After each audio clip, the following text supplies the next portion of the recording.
So here's our introductions. So our mentor was Dr. Yuji, and like you can see her description right there.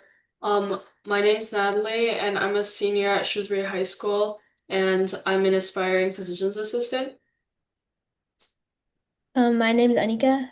I'm a sophomore at Acton Boxford Regional High School, and I want to be a pediatrician. So now for our background, cancer is one of the biggest health challenges worldwide, but because the biology behind it is so complex, it can be really hard for younger audiences to understand. And that's why introducing cancer biology early is really valuable. And it doesn't, not only does it build scientific literacy, but it also sparks curiosity about biomedical research and can inspire future careers in health and medicine. So this is the objective of our project. So our goal was to create like an accessible, like scientifically accurate guide to cancer for teenagers because like today's teens are going to be the next generation of like scientists, researchers, and doctors and stuff. So early like educational exposure to like cancer biology and like the sciences, I think is really important. And so like through the process, not only by like Annika and I like learning through research, like doing making the project, but also like the fact that the infographics are going to be shared with other teenagers, I think like really works towards that goal. So overall, we're trying to make like oncology more understandable and engaging and like help teens grasp complex concepts more easily. And then, so our skill building, we did a lot of teamwork and collaboration. We had like every time we worked on an infographic, we would review each other's work.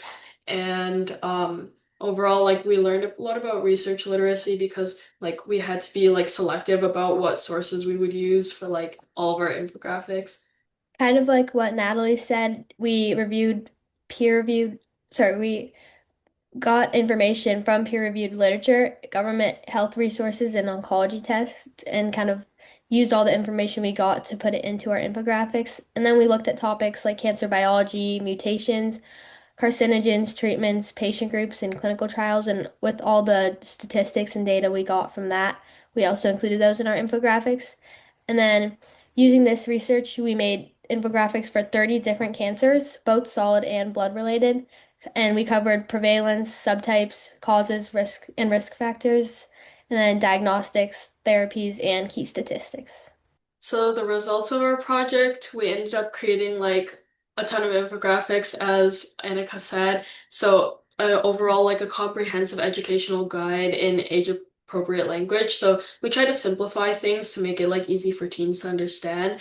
And we supported content with visual aids. So we always had like at least a few graphs or like photos or something, diagrams and our learning skills gained, we had like we learned to evaluate sources and manage citations. We like collaborated effectively in a group, obviously, if we managed to output so many infographics, and we applied the peer review process to make sure like all of our work ended up like um cohesive.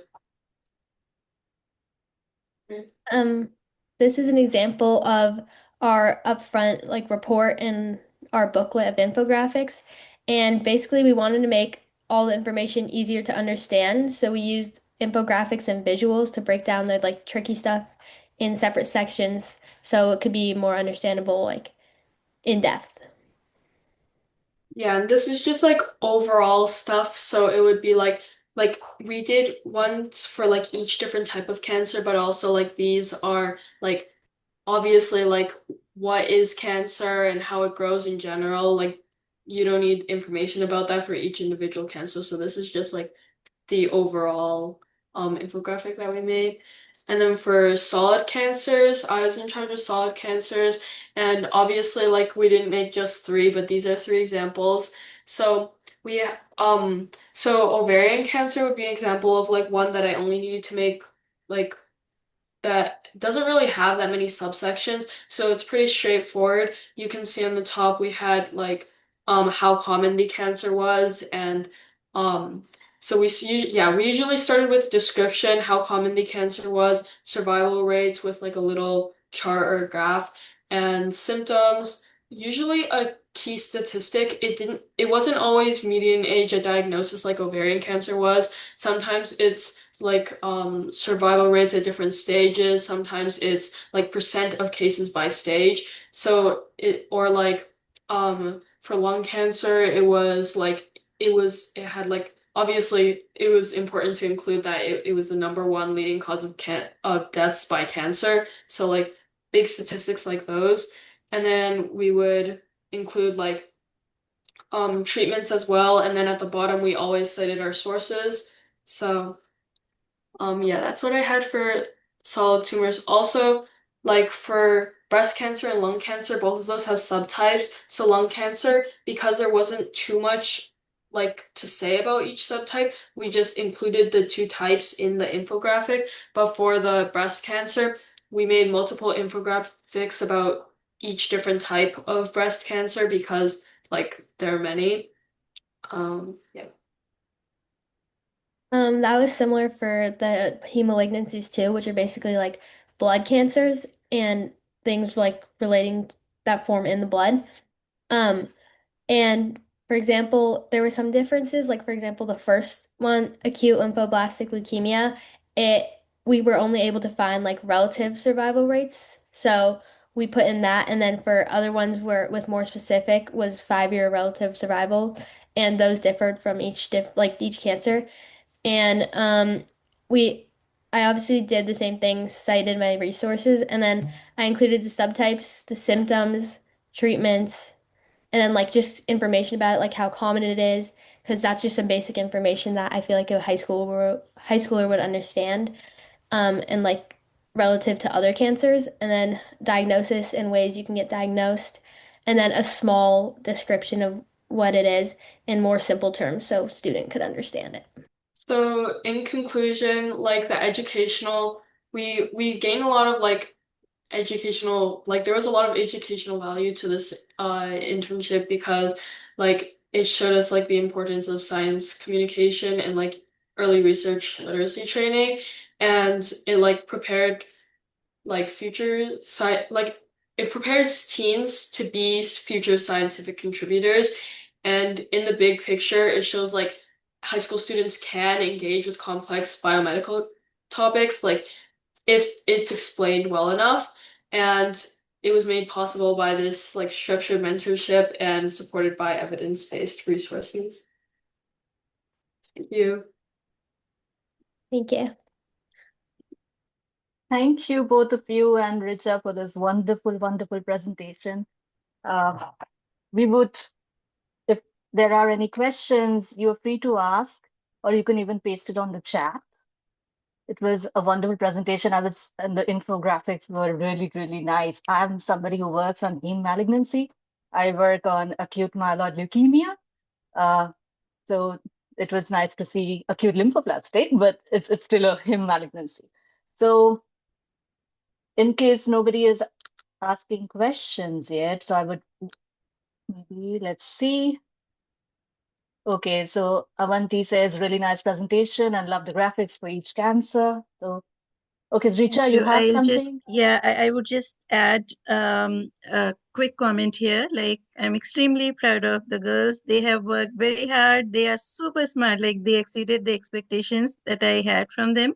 So it was very nice to see them, like presenting this. But so when we were doing this, we had two options. We could either show the product, which was their booklet, because we are thinking that if we can get it published, it will be a great booklet for them to have in their schools, circulating in there and like just having it as a good reference. And the other option was for us to show the process. And I thought that it was more important for us to show like how much they learned, and how much they improved and how hard they worked on this, and the things they gained, the soft skills and the information they gained. So we went with the process here, and we thought, I mean, like I may be biased because again, like they're my kids, so I may be biased here, but I think that they have done a great job. And whenever the booklet comes, we would love to share with you all and would love to get your feedback. And Malini, Anika has covered all the heme malignancies, so she has covered the your area as well. Yep. Yeah. Yes, you Thank you, should be everyone. proud of them. They did a wonderful job. So I have questions for both the mentees now.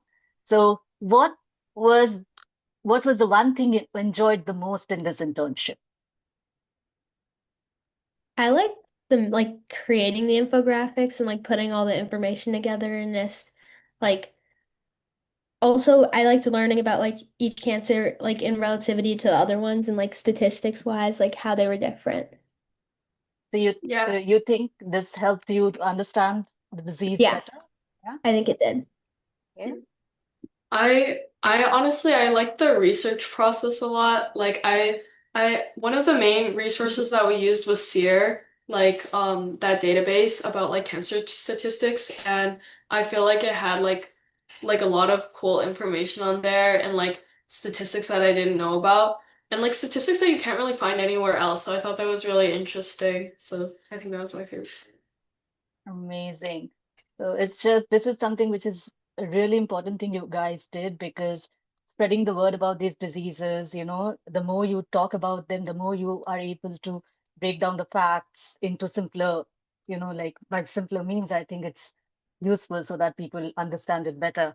And people coming from any age, it should be just simple to understand so that we are also, are more aware. So great job, both of you. Very proud mentor, Richa. So now we are going to move on to our next, if nobody else has any questions. Okay, great job, both of you. Congratulations again.